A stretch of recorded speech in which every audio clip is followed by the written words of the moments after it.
અમારા ઘરમાંથી બહેનોને બહુ તકલીફ હતી ચૂલા ફૂંકવાના, તદુપરાંત ખેતીનું કામ કર્યા પછી લાકડા શોધવા પડતા હતા, એ લાકડા શોધવાનું પણ મટી ગયું. હા, આવી યોજના હોવી જોઈએ.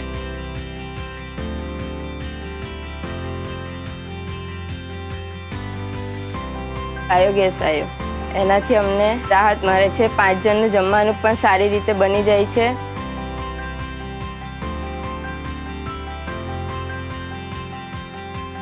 ગરુડેશ્વર તાલુકાની આજુબાજુના કુલ 38 ગ્રામ પંચાયતોના 89 ગામોમાં કુલ 1000 ફેમિલી માટે 2023-24ની અંદર જે 10 કરોડની જે ગ્રાન્ટ મંજૂર થઈ હતી તેમાંથી 3 કરોડ રૂપિયા ફ્લેક્સી બાયોગેસ ગોબરધન માટે મંજૂર થયેલા અને એ 89 ગામોના કુલ 1000 ફેમિલીને આ ફાયદો પહોંચાડવા માટેનો આ આપણે જે પ્રોગ્રામ છે એ કરેલો.